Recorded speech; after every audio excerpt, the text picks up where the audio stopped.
Local governments are at the front line of institutional action since they provide services that are critical to people's everyday lives. This session is aimed at exploring how digital transformation can be a driver of change into designing and building more efficient local governments and more responsive public services.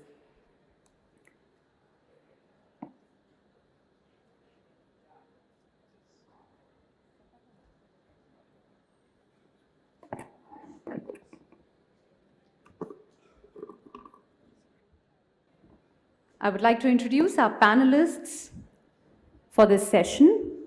I would also request the speakers on the panel to kindly come up on the stage.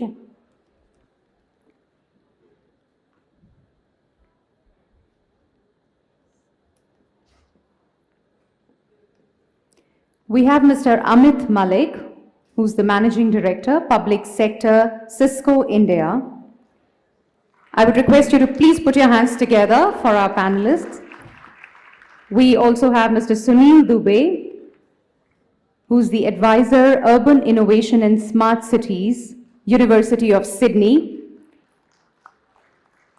We have Mr. Jung Woo Lee, who's the Managing Director of Seoul Digital Foundation.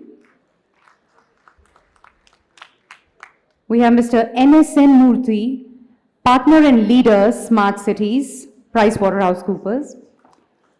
We have Mr. Karthikeyan Natarajan, Global Head, Engineering, IoT and Enterprise Mobility, Tech Mahindra.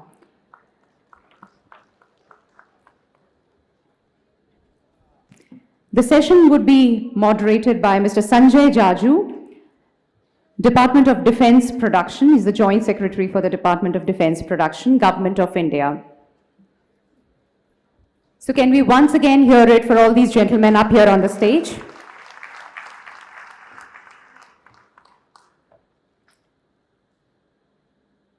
I would now like to hand over to Mr. Jaju.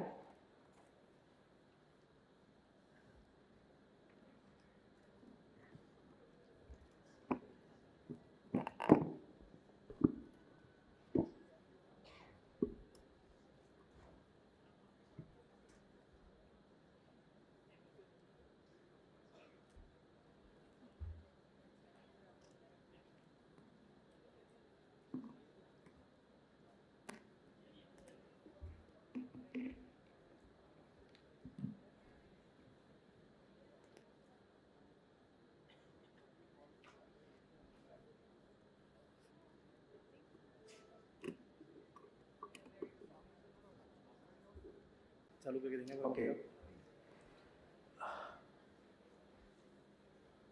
Very good afternoon, friends. I can see a lot of people coming in. Post-lunch sessions are always very difficult to manage, and I have a very distinguished panel right before me. Friends, I have worked in cities. I've worked in two cities, in Hyderabad and Visakhapatnam, as what you call as municipal commissioner or a city manager. And one thing that always, used to amuse me was the fact that, cities have outlived any other discovery or invention that we had in our human history. I mean, you had inventions which have outlived themselves. You have people whom we don't even remember today, but there are cities which have, right from the Indus-Valley civilization days till now, you have cities which have grown, cities which have, created a complete culture of people reacting with each other, talking to each other, networking with each other. And one can say that cities have been at as a fountainhead of our civilizational growth. And when I talk of cities, don't confuse me with metropolises. I mean, the cities to me are any habitation where you have a lot of people flocking together and living together. That to me is the concept of a city. And but in the way we understand a city, if you look at 1800, say 200 years back, we had practically 2 to 3% of our population living in cities. And if you look at it now, we have more than 50% of our people who are actually living in cities. And as I understand, more than 200,000 people are coming to what you call them as cities every day. So apparently in the next couple of years or couple of decades, this number is definitely going to go up. Now, the question is, would it be possible for us to provide to our citizens a good, sustainable, healthy life, healthy living in a city with systems, which have, let's say, in 21st century city live with the systems that are the 18th century? I would say the answer is quite clear that it's absolutely impossible. So how are we going to integrate the systems and technologies so that we can manage our cities more efficiently? I think that is what is the theme that's going to drive this particular session. And I have 5 speakers, and what I'll do is come down to Mr. Amit Malik first. Would that be fine? Yeah. And Amit Malik is the Managing Director for Public Sector in Cisco, and he's going to be talking about digital transformation of governments. And when it comes to digital transformation of governments, I can give you a small anecdote. When I was Municipal Commissioner in Visakhapatnam, that is about 18 years back in 2000, can you imagine what we used to do with our street lights? I mean, for every ward, every lane, I used to have an operator. Every day evening, he used to go and switch on the street lights. Every day morning, he will again go back, switch off the street lights. And as Municipal Commissioner, when we were in our rounds, the biggest challenge was to ensure that in the morning round, you don't find the street lights on. And when you go for your evening round, you still have the street lights on. So that is what the situation was. Those were the systems and the technologies. So very happy that the life has actually moved on. Now you're talking in terms of technologies, systems, sensors, which can integrate not just humans, but can integrate machines. You have sensors and machines which are becoming intelligent. The machines have started to learn from the history, and the data sets are becoming much bigger and wider. And I think Cisco has been playing a huge role in that. And there's no other than Mr. Amit Malik to tell us how this is done. Although they're giving us 12 minutes, but I will request you to confine your presentation to 10 minutes so that we can create more interactions during the subsequent rounds of this particular panel. Mr. Malik. Thank you so much, Mr. Jaju, my fellow panelists. Ladies and gentlemen, welcome to this session. I'll try and keep you as awake as possible. I know post-lunch it becomes a little bit of a difficulty, but I'll try and keep you as awake as possible. You did mention a word, he said nobody better than me, so I don't know whether that's true or not, but at least I'll try and make it your time well spent. But before I start, I was supposed to speak on digital transformation. Honestly, that's a real broad word. Digital transformation is practically all-encompassing. So before I was to talk on digital transformation, I thought, let me just take a step back and really analyze the world we are living in today. Honestly, we are living in the most interesting of times, the most challenging of times. We are seeing reality and fiction, the gap between it getting very, very blurred. Why do I say that? I mean, the other day I was having a talk with my daughter and we were talking about the times we've grown up watching serials like Star Trek, all the science fiction. I mean, I never thought in my lifetime I would actually see flying cars. I would see drones. I would see all the variables that we are seeing. And lifetime is also probably huge. Probably about 5 years ago, if people told me a few things, I wouldn't have believed them. Coming from a technology background, I would not have believed that it was going to happen so soon. Even 2 years ago, if somebody said in India we're going to be discussing about a drone policy 2 years from now, I would have said probably it'll take 10 years. And this is coming from somebody who's working day in, day out in technology. The point is, the world is moving very, very fast. And today it is, if we talk about transformation and specifically around governments, it is about multiple things. It is not about just building highways and roads. It is also about building internet highways. It is also about building a virtual world which is going to be very, very significant going forward. So while fiction and reality boundaries are getting blurred, so are the boundaries between virtual and physical. There's another boundary which is getting blurred, which is what I really liked what the Vice President said in the morning, reform to transform. In fact, reform and transform boundaries are also getting blurred. Because today to reform, you really need to transform. Anyway, I also actually love the definition, and because this resonates very well with us. So if somebody asks me, how do you define digital transformation for governments? I would definitely say transformation, especially digital transformation, is something which improves livability. Very simply said. But obviously it has many elements on what improves livability. Livability improves if there is sustainable economic growth. We've heard a lot of people talk about what is sustenance and what is sustainable economic growth.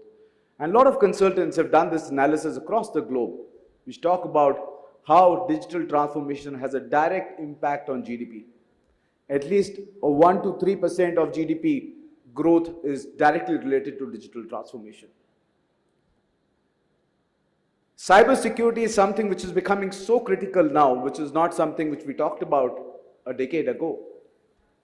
Today, your livability is dependent on cybersecurity. Just imagine, and we've heard so many such instances, where if your banks get compromised, if your accounts get compromised, I'm sure even if you live in the best of the world and you realize that somebody's taken away money from your bank, that's not a definition of livability. That's something which is going to hurt you real bad. And honestly, today it is not just banks getting compromised, cities are getting compromised. Now that's the other part of digital transformation. While on one hand, we get everything connected, the other hand, we live with these challenges of technology, which is security threats. The landscape is increasing so much that one needs to be very, very aware that every city, every infrastructure, every digital transformation is on the foundation of security, which is very, very critical. And obviously, thanks to transformation, the employability quotient should go up, people should be more safe, environment should be better. But how do I define this change? And very often people, mistake when we talk about digital transformation. They assume that people just want to adopt technology for the sake of technology, which is definitely not so. And I'm very, very clear. Technology is probably a great slave to have. It's a very dangerous master. We definitely don't want a position where technology becomes a master and we start adopting technology for the sake of technology. In short, digital transformation is good if it enables new citizen engagement, improves the way citizens engage with the government, transforms the way the governments work. Great example here in Rajasthan, I've seen some of the ATMs they've created, e-Mitra, fantastic example of transformation, how the process have been transformed. Today you can go up to an ATM machine to get your birth certificate. I mean, this is transformation. There are not many countries who can say that they have a solution like that, and this is happening right here in Rajasthan. This is fantastic. This is changing lives. Empowering workforce, creating innovation. Now, I'm also convinced that if we have to move forward, or any country has to move forward, today innovation is the key. What really are the areas of digital transformation? The first, obviously, is when we say digital government, we want everything connected. And the way things are getting connected, IoT, you've heard the term used multiple times. You've heard multiple numbers thrown at you, how many devices are going to be connected on the internet. Because the internet of yesteryears was about people, getting people together. Now it is about people and devices. Mr. Jaju just mentioned about how machines are getting connected, machines talking to people, people talking to people, machines talking to machines. That is transformation. The other pillar is smart cities, where I would not really confine it to smart cities. I think it's time to change the narrative to a smart nation. Because there are so many elements, and one really needs to have a blueprint of a smart nation, which is all encompassing, which talks about education, healthcare, skill development. Can technology today answer some of these areas? The answer is an absolute yes. In rural areas today, you can go ahead and build schools, but you can't build teachers. You can't build doctors. Those problems remain. Can technology help? Yes. Today, virtually, you can have a teacher sitting out of, say, Jaipur and taking on the villages in Rajasthan and giving them quality education. If you don't do that, what is the disaster today? And why do we have so many problems? A teacher who's probably in the rural area, who's not as qualified, will go on teaching wrong things, and the kids grow up learning that. For example, if your teacher has taught you APPLE Apple, you'll continue to believe it's Apple and not Apple. But if the teacher himself doesn't know, and there's another teacher who can do assisted teaching from the central place, from a better city, now that's transformation. And obviously, we need to ensure that the safety and security of individuals changes, and technology can play a big role. Today, a street light can be a source of public safety. How's that? Today, smart street lights have cameras inbuilt, so they can also give you surveillance. Not only that, today you can have feature where, for example, you can have an alarm button on your mobile, and if there is a lady who's walking on a deserted street and there is an issue, there is somebody attacks her or whatever, she just presses the panic button, all the street lights will start flickering for a couple of 100 meters if you want. Now that becomes a big deterrent, and automatically messages go to the right people, the police, etc., that there is a lady in distress. Now that's transformation.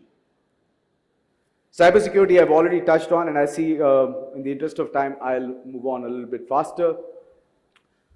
So what's really the pillars for building a smart government or a digital government? I would say these are the few pillars which are very critical for building a smart infrastructure. First is, come what may, we have to move into a multi-cloud environment. There is no two ways about it that one will have to jump this bandwagon, and already the states and the governments in the country are also working in that direction. Secondly is really focus and reinvent your entire network. Because if you are going to run services, you have to ensure that your network is capable. It's like saying, I'll build a Kacha road, but I want the best of vehicles to ply on that. That's not going to be possible. You'll have to have really great roads if you want to have the best vehicles to ply on that, and giving the same level of, the great level of comfort as well. So we'll have to reinvent the way we design networks. Power of data. Somebody said data is the new oil, which is actually true. Today, data can be used for so many things, because thanks to all these sensors, etc., there's going to be data everywhere. And the government would probably be in the best position to analyze this data to understand what really ails the citizen. Simple example, if you have environmental sensors and you're able to detect in certain areas there is a very high pollution happening. This can be directly correlated to traffic at that time, which gives you a very clear idea that during these times, if I were to have an alternate way of moving the traffic, probably I will not have that kind of a pollution. Very simple, basic example, but you can keep on thinking multiple things around this. Security obviously is foundational, and end of the day, you should be creating meaningful experiences. Else, I think the whole idea is lost. Yeah. Great example of a smart nation is Singapore. I think they're really building a complete blueprint of how the nation needs to evolve, and which is obviously on the backbone of a very, very fast network. Because unless this pipe is resilient enough, you will not be able to build the smart nation that you want. And I'll move a little fast again, but coming closer to home, so it is not that the innovation is only happening in the West or is happening in countries like Singapore. There's a lot happening in this country as well. The national broadband network, which the government has envisaged, which is going to connect all the rural areas, which is already getting connected, rural Wi-Fi is already on. Great innovation in Rajasthan around education, around e-Sanchar. I'm not going to get into this, but quickly give you one example on a very interesting thing which I heard thanks to the rural Wi-Fi. I was told in villages to get a caste certificate. I mean, it's a big problem. People need to come and invest a lot of time and money coming to the city to get a caste certificate. Today, thanks to the rural Wi-Fi and CSCs, they are able to digitally access the portals where they can download caste certificate in minutes, which is probably transformation. Amit, I will just move on to summarize because I'm end of the time. So basically what I said, digital transformation needs to impact everything from education to healthcare, definitely provide stimulus to economy, and end of the day, digital transformation is something which is, it's non-negotiable. There is no way that one can think that probably digital transformation can be avoided. It is not an option, it is a must for all governments, enterprises. Yeah. With that, thank you so much. I think I have exceeded my time. Thank you so much. thanks, Amit. In fact, I was just thinking that, how the cities, wherever you see them, have continued to remain vibrant. I think the primary reason for that has been that they've been evolving. And, this evolution, as part of this evolution process, one thing that we should all be very mindful of is that the resources that are there at our command, they are actually finite. And when you have finite resources, already we are gobbling up resources which require 2 planet Earths. And the day is not far when we'll require 3 planet Earths in a year to, have a good sustainable life. So it's not as if we're trying to impose a technology on a city just to improve the livability. I think the accent is primarily on sustainability. How do you sustain the living that we have on planet Earth by making use of technology? So it's the technology here is a human enabler rather than an enabler for the civilization, if I may use that word.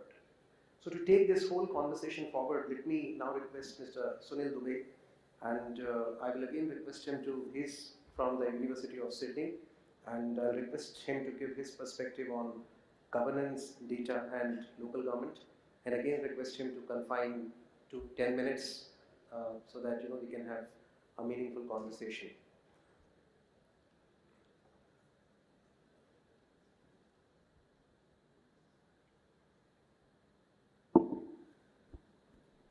Thanks, Sanjay, and thanks, Amit, for setting up an excellent background for our discussions. Just at the outset,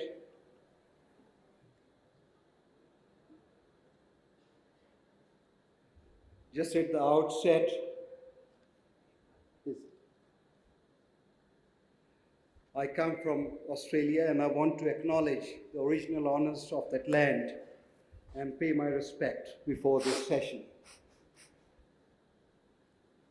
I want to also link something which Sanjay mentioned. Can we have 21st century cities in 18th century infrastructure?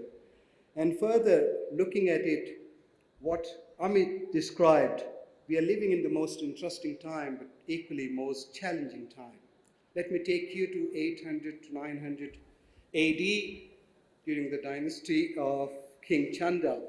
And I want to see parallels with what we call the goddess of joy and happiness and the smart cities of today, which is very relevant for Rajasthan. This picture probably seems a bit familiar to all of us, or at least in this state. And I want to draw a relationship with the cities. Cities as we see today, they are about people. We see the complexities of the cities through people, power, and persuasion. This is where everything is happening. Over 65% of the human population is going to live in less than 4% of the entire area of the planet. So they are going to get crowded, but there's also going to be the center for the power. What I also want to say in connection with the power, and being as a teacher, that I'm delighted to see a lot of younger people in this room. And I want to acknowledge your presence to say, these are the futures you're going to face, and you need to have these tools either through your own wisdom or knowledge or the skill set which you're going to develop. And cities are the centers where all this drama would take place. Cities are also about economy. This is where majority of the GDP, the global growth is generated. It's about enterprising.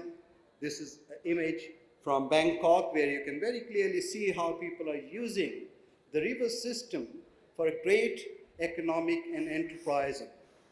And also about environment. We only have one planet, and before we go to Mars or Moon or anywhere else, we better look after this planet because it is about finite and it is about very critical resources which we have at hand. But something very important about the cities, that they are all bursting at the seams. Majority of the cities around the world, and this data represent something about the population growth. And it's very clear, this population growth and cities business is becoming very active and aggressive in Asia. Our next destination is Africa, but here some of the real learnings are happening. Asian cities are defining the new urbanization. And in that, I want to take three compelling examples, two from Asia and one from South America, to demonstrate how learning and transformation, whether it's a data-driven transformation or it's a transformation from digital, is going to impact on the local governments. Number one, Seoul. In the last 5 decades, no city in the world has managed to demonstrate the success of the city as Seoul has done. A city which transformed itself after the Korean War from almost negligible resources at the focal point of how data and technology can be used for improving the lives of people. Now, if some of you want to go out and speak, that's perfectly fine, but please don't speak in the room. Please. Thank you. So Seoul is a data-driven city. It's also a very clear example of how transparency and open governance can work. And also, my favorite is, Seoul represent from physical highway to people's way. It's one city, and this image is an example of it. Where you see a lot of people moving in this image was once an expressway or a highway in Seoul. It was developed to cater for the needs of the transport and people of Seoul, and I want to acknowledge your presence, sir, from the Seoul Municipal government here. People decided to get rid of the physicality or the obstruction within the city and transform the entire axis of the city to make it people's way. The point here is physical infrastructure is always going to provide you a limitation. The day you develop an asset on your books in any financial system is a liability. So think very carefully before developing a lot of physical infrastructure. But Seoul remains one of the leading cities to see how data makes a difference in people's lives. Our second city is a city which some of you might know or might not heard about it. But Medellin has been a poster boy for cities in almost last 1 decade. There's no prize in the world which is dedicated to city, and Medellin hasn't won. Why? 20 years ago, Medellin was the drug capital of the world. The drugs, the violence in the city of Medellin was the core branding of the city.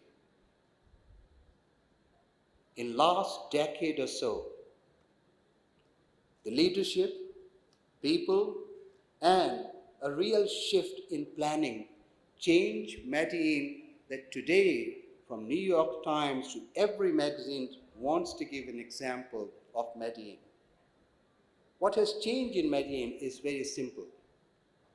People looked at crime, people looked at people's social problems, and prepared to put their entire energy into making sure the planning put people first rather than technical solutions. The local government, or the mayor of the Medellin, or at least two mayors of the Medellin, they led this transformation. So today, Medellin sets an excellent example throughout the world to see how cities can be transformed for connectivity, for people's participation, and also looking at how the shift can really take place in our cities through including people into participation of planning. The third city is a city very close to India, which is a city which has set up new ways of transport, new ways of point-to-point travel, but also leading in every experiment in urban innovation in the world. City of Guangzhou is a city which Indian cities can relate to. The complexities, the numbers, and the systems, because they follow very strictly the centralized planning process, sets itself apart. And they have a mandate to be the global leader in urban innovation by 2020. And today in Guangzhou, what we see, they are leading in transport, they are leading in innovation, and the third and the most important thing for them is they are capturing a lot of data to ensure city management is not driven by humans a lot, but is almost like machine-made management. There are a lot of complexities and challenge, but these three cities clearly shows to us, if you look at the transformation by way of data, digitization, or people, they have a huge impact which can be measured in transforming governments. What does it all mean? What it means is three major things. Growth, sustainability, and environment, if they are not focused on people, they are not going to deliver any results for the cities. And the key lessons out of these three factors are simple. Digital or digitization or technology or innovation has to be local. This is a fundamental in terms of 100 smart cities or any smart cities in the world, that unless we are prepared to localize data, the research is quite evident, the results are going to be a little bit of a vague to measure the real impact on people. Number two, people's participation. And this is the research we have been doing at the University of Sydney with some other institutions. It's very clearly demonstrating that it still remains far from reality in a number of cities, especially in India and elsewhere in Asia. That is not necessarily a bad thing.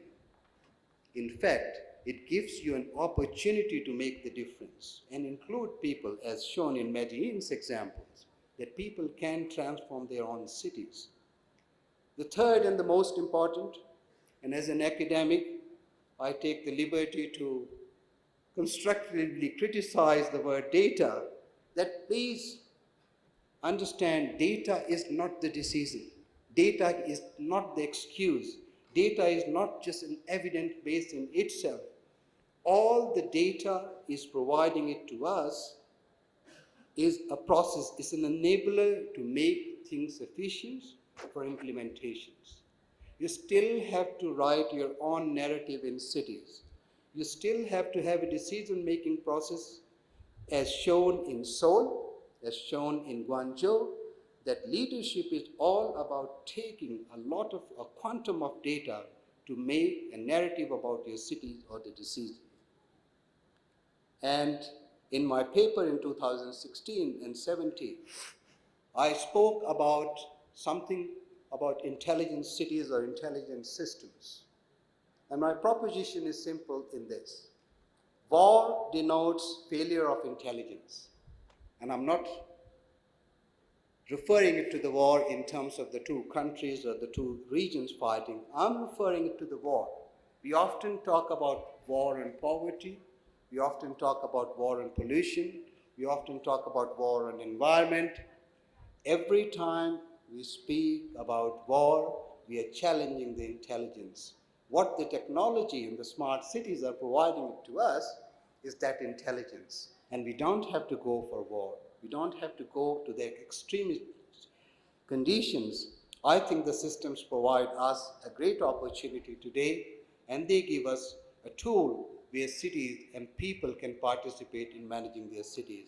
Yeah. And going back and closing the presentation, I want to come back to this 800 to 900 AD, and this is very clear. The complexities in the system, people, environment is very critical, and I think this is the key message for smart cities in India, that let's look back in history and we will find a lot of solutions there. Thank you. Thank you, Mr. Dubey. In fact, town, trade, and technology, if one may use that, are the 3 T's which actually allowed us to remain where we are at this part of our human civilizational growth. And what is interesting is, and very important is, the diversity of all the cities. I mean, every city has its own culture. Every city has grown organically over a period of time, and it presents to you a completely different milieu of how life is there in that particular city. And when it comes to diversity, it's also important that there are a lot of people who are from the technology background here, that they should also respect that diversity. It's not as if some one-size-fits-all solutions will apply to all the cities, because most of the cities are at different levels of maturity. Even in our own country, we have towns which are right now facing problems of even providing some basic infrastructure. So how do we create technology solutions which can, fit into the and get customized into the requirement of that particular city from the perspective of efficiency of operations is going to be a very important driver for technologies to come to the cities.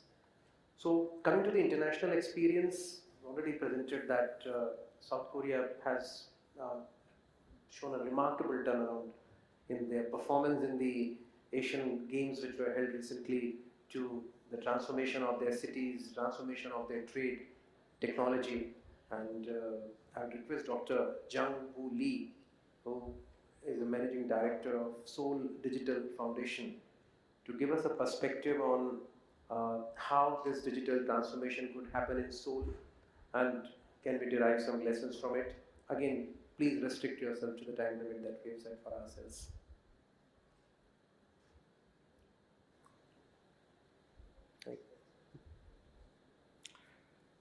Hello, good afternoon. I'm Jung Lee, and I'm Managing Director at Seoul Digital Foundation. This is first time in India, and I'm very glad to be here with you. Actually, I'm not good at English, so I'm very nervous right now. But let me do my best for you guys. I think I can replace my presentation with Sonny's presentation, thanks to his good introduction of Seoul case. Let me introduce about the digital transformation in Seoul with the smart city initiatives and strategies, along with several smart city cases. How many things about Seoul do you know? Yeah, Seoul is a capital city of the Republic of Korea with a population of over 10 million people. Seoul accounts for 22% of Korea's GDP, approximately $1.5 trillion. It has many ICT resources, and more than 90% of Seoul citizens are smartphone users. These are the reasons why Seoul metropolitan government puts more effort into smart city than any other city in the world. Urban challenges cannot be removed completely with digital technology. However, technology help find the solutions to challenges and urban problems. The city of Seoul announced Digital Plan 2020, and suggests a slogan, New C, New Connectivity, New E, New Experience. 4 categories that Seoul will focus. They are social city, diginomics, digital social innovation, and global digital leadership. Seoul's leading smart policies are based on one of the world's highest speed broadband network established throughout Seoul. The city of Seoul has been operating a high-speed network. One of them is ESOLNet for administrative work and USOLNet for the civic services. CCTV integrated surveillance system is controlling over 40,000 CCTVs. The city of Seoul is setting up free Wi-Fi zone to reduce the citizens' communication expenses and create an environment participating in various smart city services. 10,559 access points are installed in major public places, such as tourist attractions and parks, libraries, etc. And Wi-Fi has been installed in subway lines, so we can enjoy the internet in the subway right now. Seoul is a frontier in offering innovative public services. Fortunately, we have very strong ICT. Let me introduce with open data, bottom-up communication, and data-driven public services. Let me introduce some of representative public services in a little more detail. Democracy Seoul. Democracy Seoul website is operated so that citizens can always propose policy. It had launched in October 27. Any suggestion that gets more than 5 votes should be reviewed by related departments of the City of Seoul. After being reviewed, implementable suggestions are put for public voting. After voting, citizens becomes the final decision maker whether to implement suggestions or not. The City of Seoul is operating a Seoul Open Data Plaza. It has a 4,700 data set in 10 areas with average 670,000 daily use. The City of Seoul is actively working on building the whole of Seoul as an IoT living lab by 2020. Seoul Metropolitan Government, private companies, and citizens are making life-friendly IoT services together and verifying and spreading them in real life. In order to do that, the City of Seoul provides administrative infrastructure such as wired wireless communication network, public data opening, and administrative support. Seoul IoT Center also provides professional enterprise supporting programs such as prototyping of IoT companies and communication and market entry. The best innovative example is the night owl bus that solves traffic problems and improves the citizens' inconvenience in the middle of the night. The collected data, 3 billion calls, was from 12 o'clock a.m. to 5 a.m. in cooperation with private telecommunication company, Korea Telecom. It then matches the caller's location and billing location to determine where people want to go in the middle of the night. Based on the date, it constructed best 9 routes to cover an average of 7,400 passengers per day with 47 buses. It was named best policy of the city by the citizens in 2013. Seoul has built a TOPIS system that collects every single traffic information from all related organizations. TOPIS integrates such as taxi, CCTVs, disaster information, and bus information throughout the city. Okay. At present, currently, TOPIs focus the arrival times of the city buses and the number of the seats left on the bus and provides them to citizens. Also, the City of Seoul opened the data for use by online businesses, startups, and others. Let me introduce Seoul Digital Foundations now. Technology is changing so fast, and it's very challenging to apply new technology to the city. The City of Seoul established Seoul Digital Foundation in 2016. Seoul Digital Foundation is digital expert group serving as a digital think tank for the city. We are currently 100% funded by the city. Core activities are policy research, public service innovation with the citizens, education for digital literacy, operating citizen lab. It's a kind of digital living lab. We try to work as a platform, connecting demand and supply, and boost activities in the process.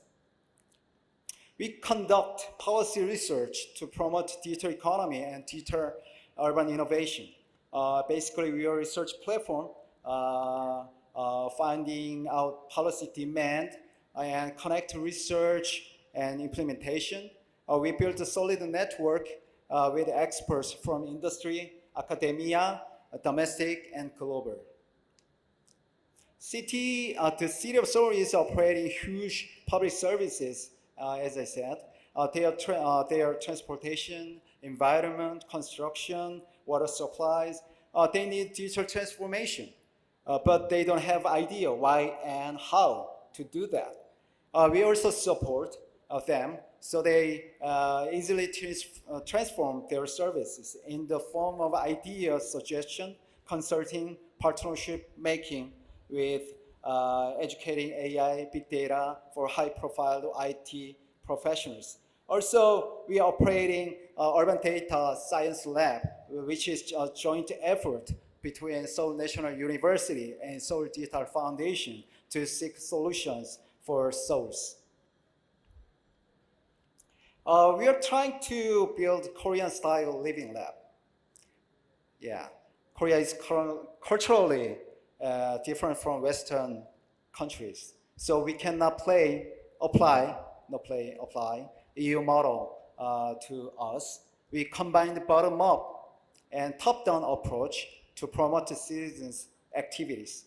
We reserved space called the Citizen Lab and support communities committed to urban innovation to lead them social impact in Seoul, Korea, with cutting-edge technology. We believe that giving digital literacy to citizens is very important role of the City of Seoul. So we completed the curriculum for digital literacy and continue to improve it every year. We are teaching skills, problem-solving skills, and digital citizenship. Not educational institute. We make pilot programs and scale up at public education systems. I don't know if I can answer your on-the-spot questions very well, but if you have any questions, please contact me by email, and I will be able to give you the answer as detailed as possible. Thank you for your attention. Thank you. Thank you. In fact, Dr. Lee, you were the one who saved a minute for me. So I think that's the essence of how we need to manage our time. Friends, this technology is now everywhere. In fact, it has transformed our lives to an extent we never imagined it. I'm still reminded of my days as Municipal Commissioner when even for paying municipal taxes, we didn't even have an online system and people had to queue up before banks for doing a job which actually we mandated as a state for them to do, which is not bringing them any service.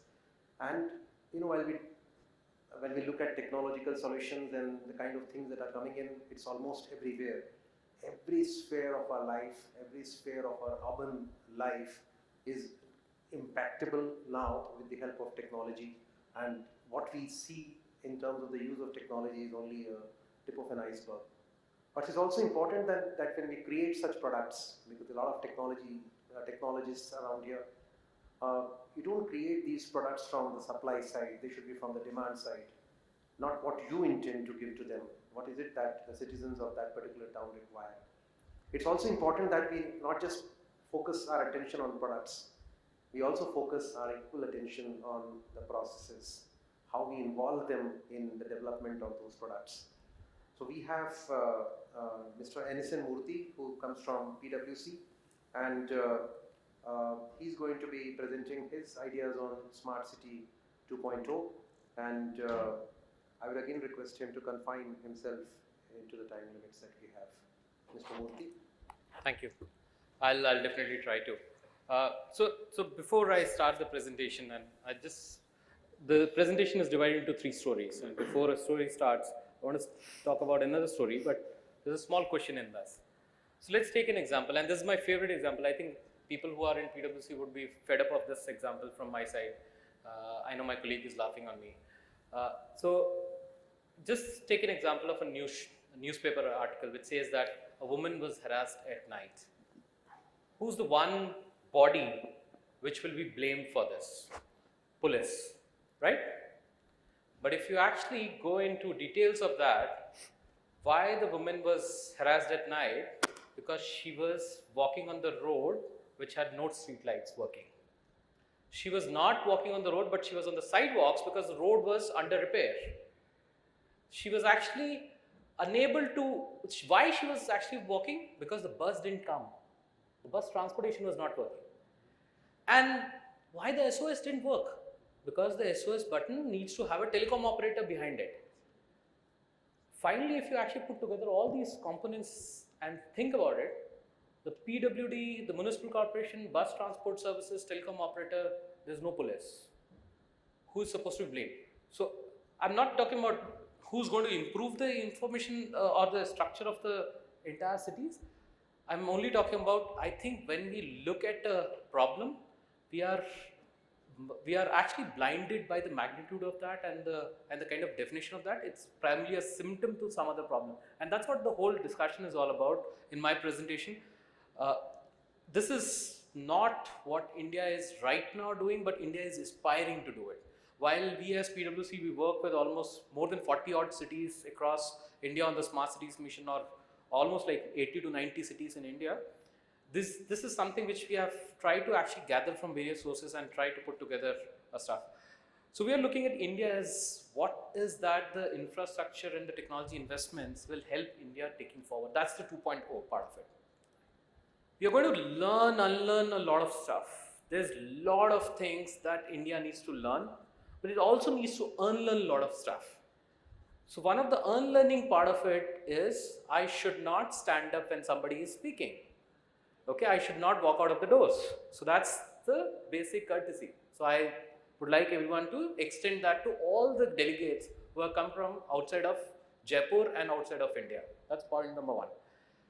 The other things that it's a marketplace. Smart cities is not a subject, not a sector. You don't get taught as a sector or a subject. It's a marketplace. It's a marketplace of data. You like it or you don't like it, it's actually the data. Everybody is working on this. It's a smart marketplace of data. Smart cities is something where you don't have friends, you don't have enemies. You only have collaborators and aggregators. You cannot work alone. You cannot work in a small ecosystem. It needs to be larger because the problems are much, much larger in the cities. I don't want to talk about the third one. The fourth one, I really love the presentations by Amit and everyone.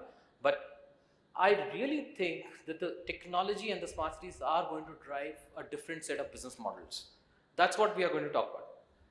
So before this, let me actually say that I'm going to touch upon 3 things, which is businesses, citizens, and city governance. And they also touch upon the governance of the city. They also talk about quality of life, and it will also talk about economic vibrancy in the city. So how do we do all these things together? By using data. We heard a lot of times, I think everyone is talking about integrated command and control centers, control rooms, command centers. And I'm trying to visualize at least one commissioner or one smart city CEO who plans to sit 24/7 in that command and control center and run it. Unfortunately, I'm unable to imagine any single city commissioner and a city CEO sitting in a command center and working on it. It's the responsibilities of the operations head. Even the Rio, when it built the entire command and control center, it was the chief operating officer who was actually part. So what we are saying is where the governance will come from the command center. The data will actually drive the governance of it. The commissioner would like to see what is the operational efficiency. He's only looking at the incident. He's not looking at how many traffic incidents which are going on. Which is the one traffic incident out of the 20 which is happening, I need to be there on site trying to look at that. So that's his mode. Similarly, fiscal discipline, development and compliance. These are the ones he will broadly look at. And do I need a command center for this, or can I get this thing on my mobile? So when are we actually moving to the second phase of ICCC and saying that it's a 2.0 or next version or MICCC, whatever you want to version it, but mobile is going to be the one single place where the executive of the city will use it to drive all the innovations and decisions. That's the governance part of it. The second is it's a small use case, and this my team has actually put together based on some kind of information coming from everyone. So if we just a maid woman, she is a domestic help working in a city, Gurgaon, and she has got going through all these problems of children, harassment at workplace, not getting enough of funding for actually increasing her business and stuff like that. So what do we actually can data do about it? Data can help reach us, give her information about and insights along with various other people who are startups, who are industry departments, who are city municipal corporations. When they actually look at, talk to her, get that data, if you actually put together into one single seamless open data format, the people will be able to use and give the services back. I'm not going to go through the use cases and read it. This will all be online afterwards. But I'm just only saying that even a maid servant will get impacted if we implement the open data systems in a city for all departments properly. That's the power of how we can do an integrated city planning. My last slide. I think I'm going to the first speaker will do less than the time, 6 or 3 minutes, is the entrepreneurships and startups. We need to have the systems of the city, which is the data of the city, thrown open to the entrepreneurs and the startups to fuel this new gen. Where India is going to make a difference is where the startups and the entrepreneurs are going to use this data, use cities as a live laboratories to run these use cases and take it to the fields, make sure we don't know that how will it be used in India, but will it be used outside of India, but where it's going to be tested, which are the business problems. I have met so many startups in the last 6 months, a couple of them working on such a beautiful stuff where they can actually identify based on IoT devices, what is the roads, number of potholes on a road, how many mosquitoes and what type of gender and the species of the mosquito, so that I can do fumigation properly. So those are the stuff which is going to ignite the entire business model and the entrepreneurship, economic development in the cities. That's all from my side. I think that's where the cities are going to move forward and create, smart cities is going to create a lot of impact on the society. Thank you so much. That's very good, Mr. Murthy. You finished it 3 minutes in advance, and you talked about data. In fact, data, they say, is the new oil. Data is the new currency. In fact, I read it somewhere that the kind of data human mind is exposed to on a daily basis now is actually 10 times more than the data which our ancestors had, say, 400 years back, all their life. Now, whether this data is making us smart or stupid is an open question, but that's how the reality is. And when it comes to data and the use of technology, it's also important that when we provide solutions, the solutions are affordable, and I think that's a challenge for the technology players.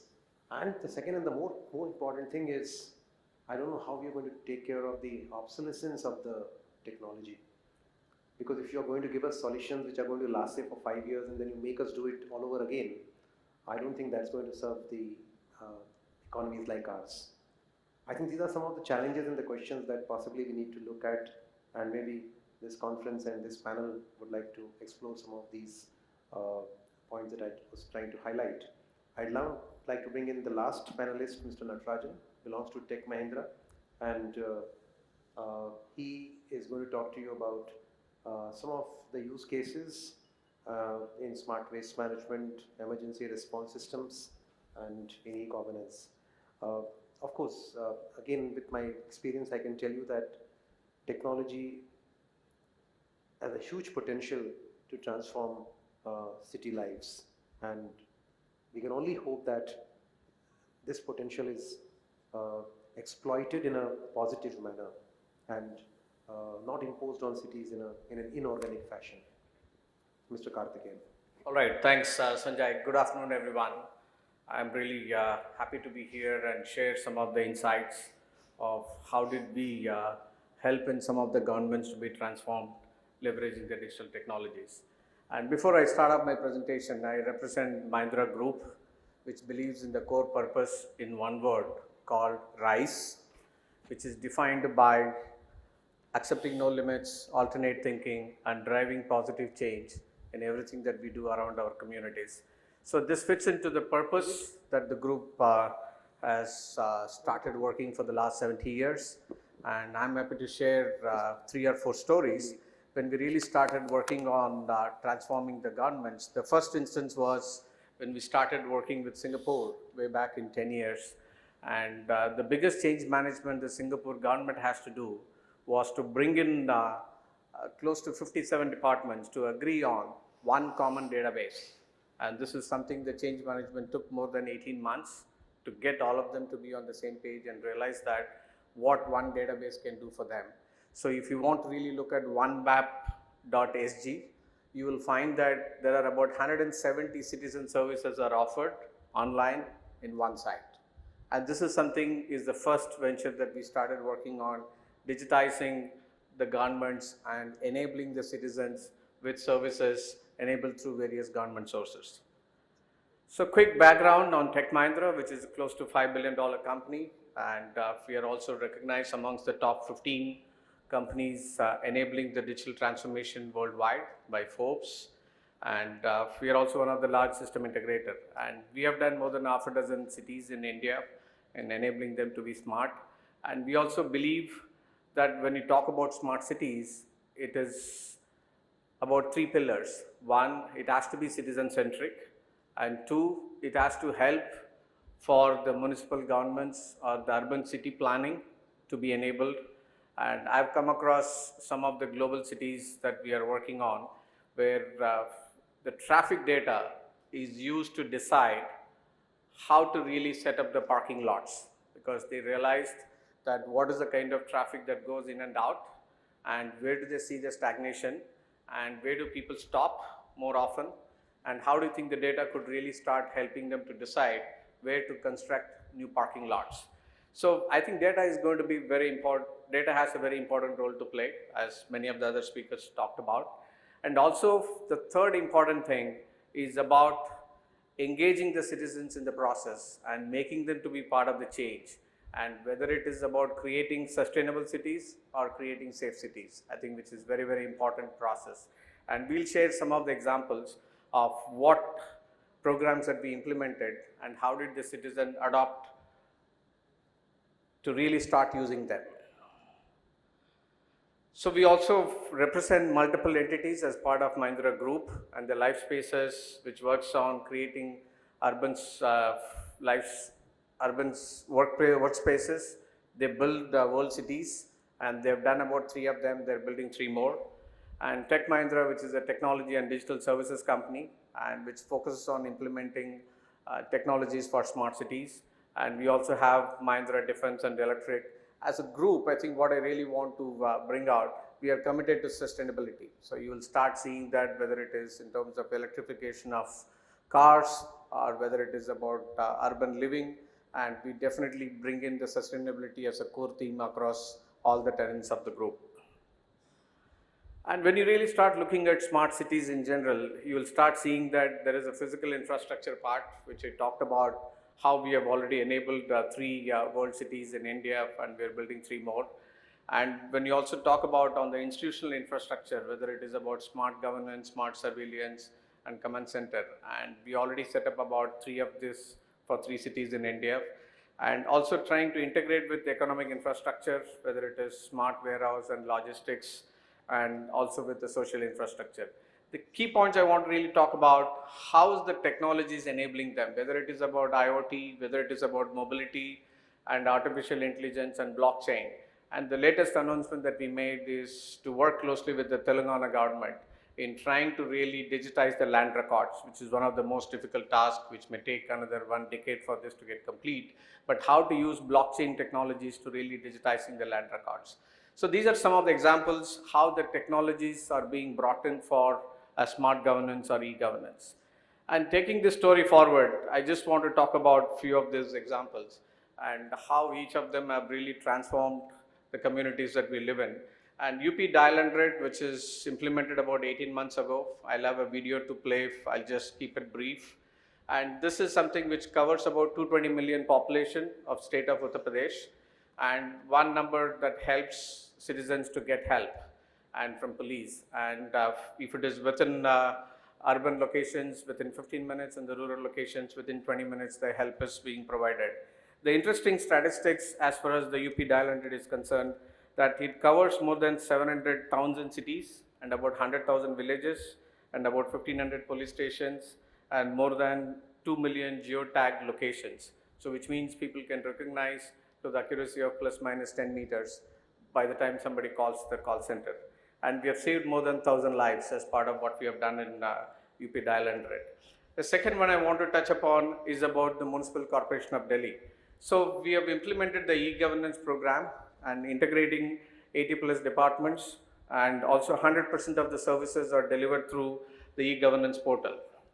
This has been implemented 6 years ago, and currently this is being used by all the citizens to the extent of 2.5 million transactions per year, and more than 30% increase in terms of the revenue that we are able to announce for the local government.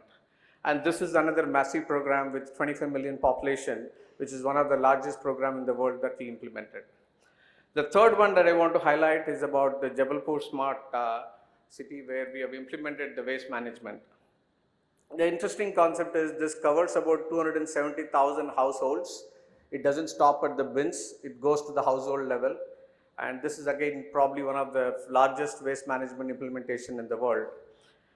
Interesting statistics is not just about collection of waste, but it is being transformed into electricity, and to the extent of about 12 megawatt energy is already generated from the waste. And also it reduced the carbon emissions by 37,000 tons, and daily unsegregated waste that is processed is close to about 600 tons, and the land saved from solid waste is close to 4.4 hectares. And this is something that we definitely believe is one of the transforming projects that we implemented, and this could be something which can be scaled up in many other cities.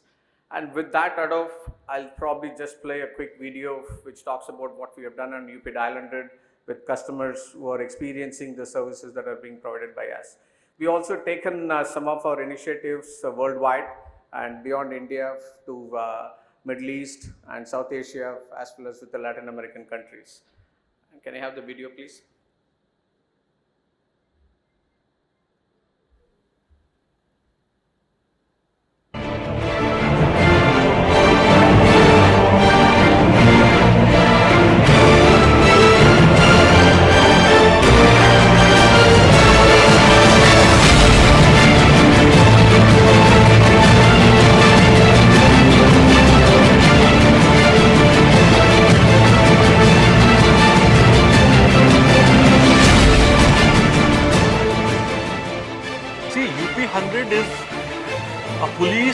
Emergency management system for the entire state of Uttar Pradesh.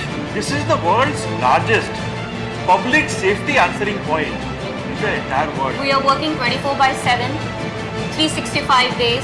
Another thing we have kept in mind that it is not only through number you can reach to UP100. So there are platforms through social media you can reach to UP100. See, UP100 has one of the most complex technology implementations.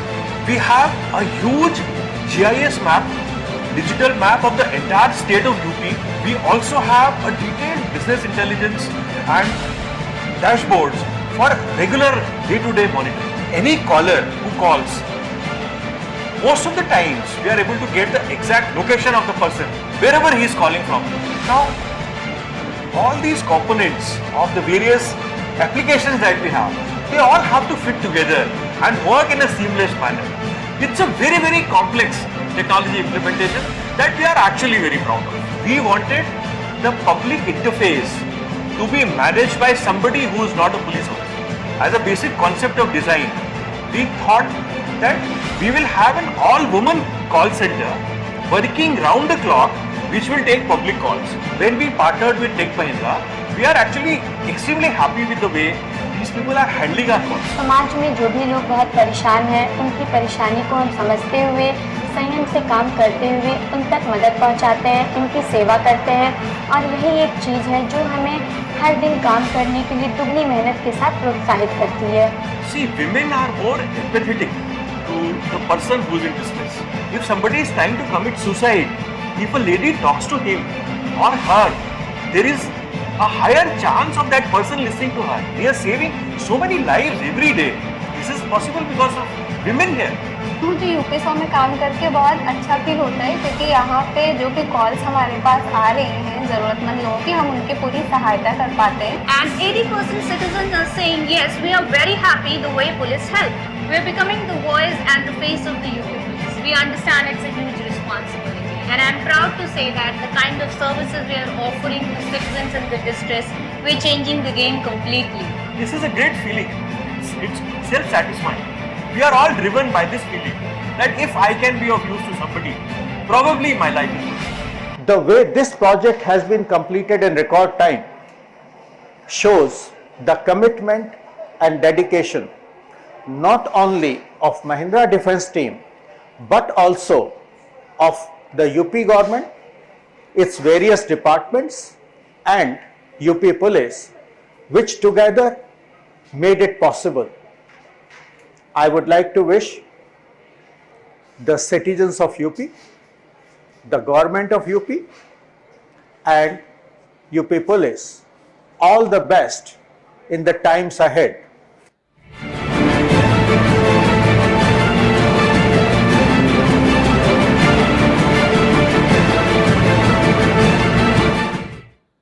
Thank you. We continue to rise. We continue to make positive impact around the communities that we live in. Thank you. Thank you. You know, I can tell you from my personal experience, technology and positive change is always embraced by citizens, and you know, you'll always get dividends from in terms of both political as well as praise from people if you do good things.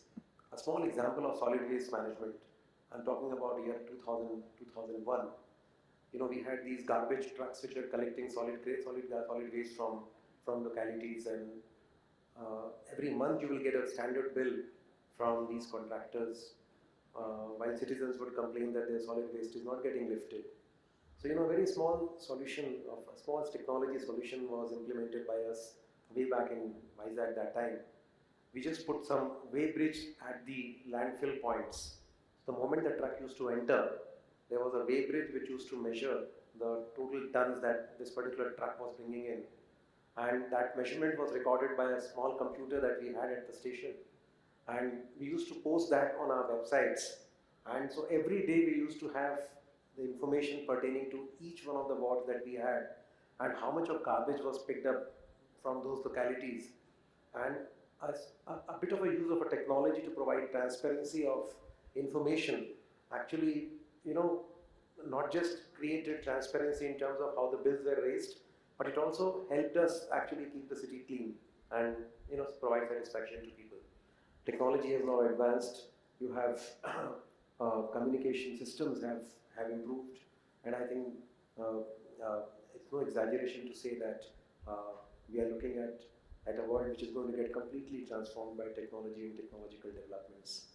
So friends, we had this conference of 5 speakers who actually gave you insights into how technology can improve the smart cities. There were international experiences, the national experience. I don't know whether we have time, but maybe a couple of questions. No, we don't have time.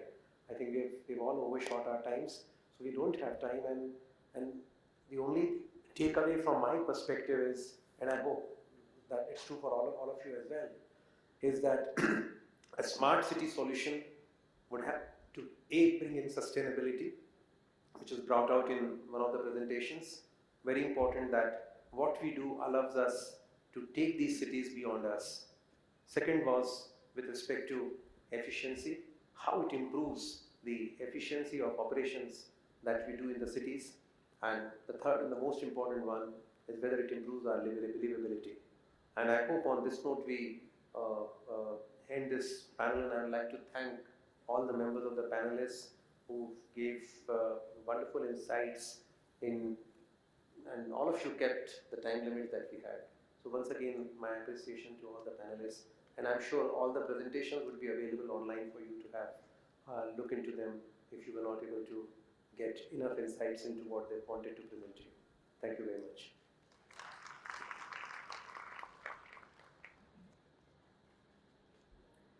Thank you, sirs.